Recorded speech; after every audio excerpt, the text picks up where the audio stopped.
ಸ್ನೇಹಿತರೆ, ಇಂದು ವಿಶ್ವ ಹಾವುಗಳ ದಿನ. ಹಾವುಗಳು ಇಲಿ, ಕಪ್ಪೆ, ಕೀಟ, ಹಕ್ಕಿಗಳ ಮೊಟ್ಟೆ, ಮರಿ ಸೇರಿ ಹಲವು ವೈವಿಧ್ಯಮಯ ಆಹಾರ ಪದ್ಧತಿ ಹೊಂದಿ ಹದ್ದುಗಳು ಸೇರಿ ಹಲವು ಪ್ರಾಣಿಗಳಿಗೆ ಆಹಾರವಾಗಿ ಆಹಾರ ಸರಪಳಿಯಲ್ಲಿ ಪ್ರಮುಖ ಕೊಂಡಿಯಾಗಿವೆ. ಹಾಗಾಗಿ ಜೀವ ವೈವಿಧ್ಯತೆಯ ರಕ್ಷಣೆಯಲ್ಲಿ ಅತ್ಯಂತ ಪ್ರಮುಖ ಪಾತ್ರ ವಹಿಸುತ್ತವೆ. ಭಾರತದಲ್ಲಿ ಪ್ರತಿ ವರ್ಷ 50,000ಕ್ಕೂ ಅಧಿಕ ಜನ ಹಾವು ಕಡಿತದಿಂದ ಮರಣ ಅಪ್ಪುತ್ತಿದ್ದಾರೆ.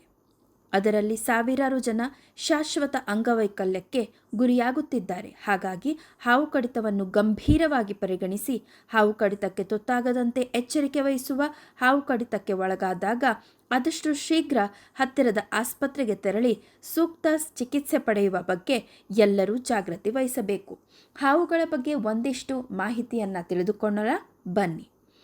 ನೂರಾರು ಬಗೆಯ ಹಾವುಗಳಿದ್ದರೆ ಭಾರತದಲ್ಲಿ ಕೇವಲ 4 ಬಗೆಯ ಹಾವುಗಳು ಮಾತ್ರ 90% ಸಾವಿಗೆ ಕಾರಣವಾಗುತ್ತವೆ. ಇದರಲ್ಲಿ ಪ್ರಮುಖವೆಂದರೆ ನಾಗರ ಹಾವು, ಕಾಮನ್ ಕ್ರೇಟ್ ಅಥವಾ ಕಟ್ಟಾವು, ಕೊಳಕು ಮಂಡಲ ಮತ್ತು ಗರಗಸ ಮಂಡಲ. ಕೆಲವು ಹಾವುಗಳು ತುಂಬ ವಿಷಕಾರಿಯಾಗಿದ್ದು ತಕ್ಷಣ ಸಾವನ್ನು ಅಪ್ಪುತ್ತಿದ್ದು, ಇನ್ನು ಕೆಲವು ಅಂದರೆ ಕೊಳಕು ಮಂಡಲದಂತಹ ಹಾವುಗಳು ನಿಧಾನವಾಗಿ ಪರಿಣಾಮವನ್ನು ಬೀರಿ ದೇಹವನ್ನು ನಾಶಗೊಳಿಸುತ್ತವೆ. ಹಾವನ್ನು ಕಂಡರೆ ಏನು ಮಾಡಬೇಕು? ಶಾಂತವಾಗಿರಿ, ಚಲನೆಯನ್ನು ನಿಲ್ಲಿಸಿ, ನಿಮ್ಮ ಬೆನ್ನು ತಿರುಗಿಸದೆ ನಿಧಾನವಾಗಿ ಹಿಂದಕ್ಕೆ ಸರಿಯಿರಿ. ಹಾವನ್ನು ಹಿಡಿಯಲು ಅಥವಾ ಕೊಲ್ಲಲು ಪ್ರಯತ್ನಿಸಬೇಡಿ.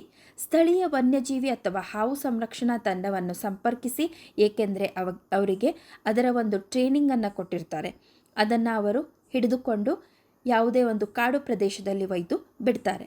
ಅಪಾಯಗಳನ್ನು ಗುರುತಿಸಲು ನಿಮ್ಮ ಪ್ರದೇಶದಲ್ಲಿ ಸಾಮಾನ್ಯವಾಗಿ ಕಾಣುವ ಹಾವುಗಳ ಬಗ್ಗೆ ತಿಳಿದುಕೊಳ್ಳಿ. ಏನೇನು ಹಾವು ಕಚ್ಚಿದ ಸಂದರ್ಭದಲ್ಲಿ ಮಾಡಬೇಕು, ಮಾಡಬಾರದು ಅನ್ನೋದನ್ನು ಇಲ್ಲಿ ಪಟ್ಟಿ ಮಾಡಲಾಗಿದೆ. ಮೊದಲನೇದಾಗಿ ಹೆದರಬಾರದು. ಹಾವು ಕಚ್ಚಿದ ವ್ಯಕ್ತಿಯನ್ನು ಸಮಾಧಾನದಿಂದ ಕೂರಿಸಬೇಕು. ಯಾಕಂದರೆ ಇಲ್ಲಿ ಹೃದಯಾಪಘಾತ ಆಗುವ ಒಂದು ಸಂಭವವಿರುತ್ತದೆ. ಹಾವಿನಿಂದ ನಿಧಾನವಾಗಿ ದೂರ ಸರಿಯಿರಿ.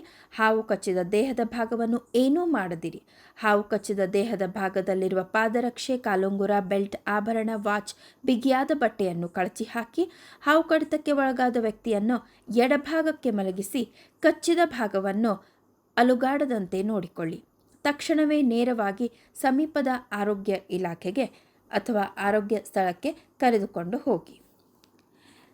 ಇನ್ನು ಯಾವ ರೀತಿಯಲ್ಲಿ ಹಾವಿನ ಒಂದು ಕಡಿತದಿಂದ ತಪ್ಪಿಸಿಕೊಳ್ಳಬಹುದೆಂದರೆ, ಹಾವು ಕಂಡರೆ ಹತ್ತಿರಕ್ಕೆ ಹೋಗಬಾರದು.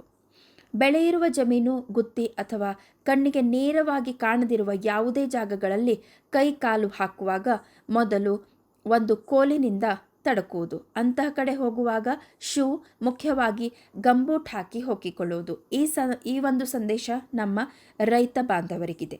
ರಾತ್ರಿ ವೇಳೆ ಹೊರಗೆ ಹೋಗುವಾಗ ಜಮೀನಿನಲ್ಲಿ ನೀರು ಹಾಕಿಸುವುದು, ಕಾಯುವುದು ಮಾಡುವಾಗ ಕಡ್ಡಾಯವಾಗಿ ಟಾರ್ಚ್ ಲೈಟ್ನಿಂದ ಬಯಸುವುದು.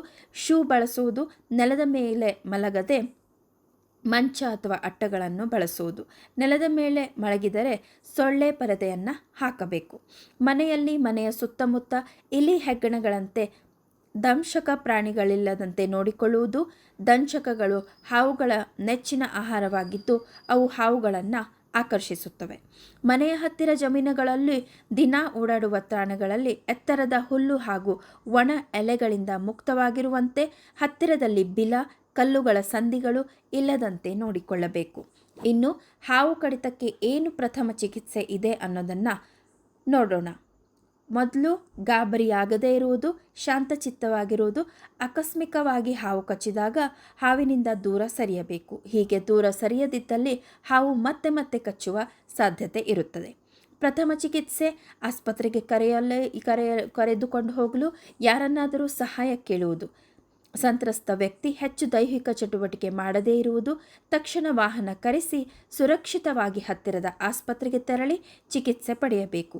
ಹಾವು ಕಚ್ಚಿದ ಜಾಗವನ್ನು ಕೊಯ್ಯುವುದು, ಬಾಯಿಂದ ವಿಷ ಹೊರತೆಗೆಯುವ ಪ್ರಯತ್ನ ಮಾಡುವುದು ಅಪಾಯಕಾರಿಯಾಗಿದ್ದು ಅದನ್ನು ಮಾಡದಿರುವುದು ಕ್ಷೇಮ.